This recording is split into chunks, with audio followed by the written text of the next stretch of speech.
जैसे बाप मतारी वाके वैसे लड़का, और जाके जैसे नदियां नाले वाके वैसे भरका। मैं ये देख रहा हूं कुछ दिन से कि जो जो ज्ञान सागर महाराज से जुड़े हुए श्रावक थे और उनके प्रति अनन्य भक्ति थी, उनकी अंत दशा वही हो रही है जो ज्ञान सागर महाराज की हुई थी। और जो ज्ञान सागर बचाए हुए सिद्धांतों पर, क्योंकि आचार्य ज्ञान सागर महाराज एक विधिवत संलेखना पूज्यवर शांति सागर महाराज ने और पूज्यवर ज्ञान सागर महाराज ने आचार्यों में एक विधिवत संलेखना ली और विधिवत संलेखना लेकर के और एक आदर्श प्रस्तुत किया। और वही स्थिति बन रही है, क्योंकि मूलचंद लोहारिया ज्ञान सागर महाराज के अनन्य भक्तों में थे। अनन्य भक्तों में उनका गुरु ही ज्ञान सागर महाराज थे, और उन्हीं के साथ उनका वार्तालाप, उनके साथ बैठना उठना। बाद में उन्होंने ज्ञान सागरनी ने जैसे ही अपना आशीर्वाद, अपना शिष्यत्व या आचार्य पद आचार्य विद्यासागर महाराज को दिया, तो वे उन्हीं के भक्त बन गए। तो जिस परंपरा में जिसका जैसा गुरु होगा उसका जीवन भी वैसा ही होगा। और मूलचंद गुहारिया का सबसे बड़ा पुण्य था कि उन्होंने अपना गुरु पूज्यवर आचार्य ज्ञान सागर को बनाया था। और ज्ञान सागर महाराज को, क्योंकि आचार्य जी तो बाद में आए, पहले तो ज्ञान सागर जी थे यहाँ पर, तो उनको बनाया, तो उनकी जैसी समाधि हुई ऐसे उनकी समाधि हुई।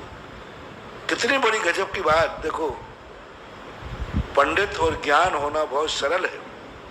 रावणों जैसा ज्ञान तो सारी दुनिया में पंडितों के पास है कि ज्ञान तो बहुत है, लेकिन चारित्र के नाम पर अभी कितने पंडित विद्वान हैं जो 50 साल 60 साल 70 साल के भी हो गए, अभी रात्रि का पानी तो छोड़ो, अभी दूध चाय नहीं छूट रही है।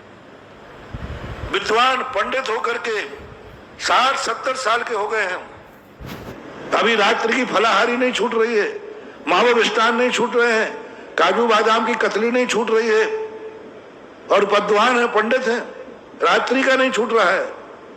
बहुत बहुत विद्वान ऐसे पंडित हैं, शास्त्री परिषद में, विद्युत परिषद में, सभी जगह परिषद है। अध्यात्म में तो भरे पड़े हैं, जो अध्यात्म समय सार पढ़ने वाले, उनके नहीं छूट पा रहे हैं। और आज मूलचंद लोहारिया ने वर्षों तक, मुझे ध्यान नहीं है जब से मैं राजस्थान आया हूं, कि उन्होंने रात्रि में कभी पानी की बूंद भी पी हो। नहीं पीमा। जब से मैं आया तब तक तो मुझे मालूम, उसके पहले का तो था ही। कभी उन्होंने रात्रि में चारों प्रकार के आहार जल का त्याग था उनका।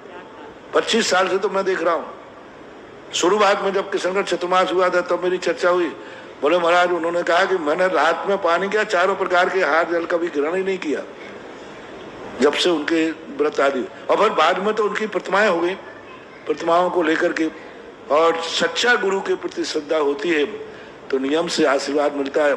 37 दिन तक एक गिलास जल पर रहना, और अंत में आचार्य ज्ञान सागर महाराज भी 3 दिन तक अंत में चारों प्रकार के आहार का त्याग करके रहे, और चौथे दिन हुआ, इनके साथ भी वही हुआ, और अंत में जाकर के समाधि हुई। नियम से 3 दिन के उपवास किए थे लास्ट में। हाँ, सब प्रकार के अन्न जल गए। तो ऐसी समाधि वर्षों की साधना और तपस्या से जाकी रही भावना जैसी, सो देखी मूरत तिन तैसी। क्योंकि मेरे पास जब भी आए उन्होंने एक ही कहा, जब मैं बिहार कर रहा था आमा से, मेरे रास्ते में आए थे मेरे पास, उन्होंने कहा तो महाराज जी मुझे अब संलेखना समाधि दो। तो बहुत व्याकुल थे, लेने के लिए आतुर थे।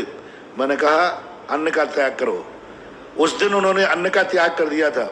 हमने कहा अब आपको संलेखना मेरे सामने नहीं, मेरे पूज्य गुरुदेव के सानिध्य में लेना है। वो बार बार कहते थे कि मैं, आप राजस्थान में हो तो आप यहीं रह कर संलेखना का कोई उपदेश दिए। मैंने कहा नहीं, आपकी संलेखना पूज्य गुरुदेव के सानिध्य में होना चाहिए, मेरी ये भावना है। ठीक है, मैं शुरुआत किए देता हूँ। अन्न का त्याग, जीवन भर के लिए अन्न का त्याग मेरे सानिध्य में किया था। और फिर मैंने उनको बार बार कहा नहीं, जिस दिन तुम्हारे लिए थोड़ी महसूस हो, उनके बच्चों को भी मैंने कहा आप आचासी पास ही ले जाना। और ऐसे लोगों का क्या है, ये जल्दी ऊपर नहीं जाते, क्योंकि हमारे शास्त्रों में आया आयु बंद जिससे हो जाता है, फिर आयु कर्म की उदीर्णा नहीं होती। तो हमने कहा ऐसे समय पे ले जाना जिससे आचार्य लंबे समय तक रुके। चातुर्मास के अंदर, और बहुत बढ़िया आशीर्वाद हुआ, बहुत अच्छा। और अभी भी बताते हैं, इस समय हमारे देश के राष्ट्र संत, बहुत बड़े देश को ऊंचाइयां देने वाले, दिल्ली के अंदर आज प्रातः काल उन्होंने चारों प्रकार के अन्न जल का त्याग करके अभी उनकी संलेखना चल रही है आचार्य विद्यानंद जी महाराज जी की। ऐसा हमें बताया अभी लोगों ने कि वो संलेखना की स्थिति चल रही है, अभी चल रही है, अभी हुई नहीं है, चल रही है। और बताते प्रातः काल उन्होंने चारों प्रकार के अन्न जल का त्याग कर दिया, बाकायदा होश में है।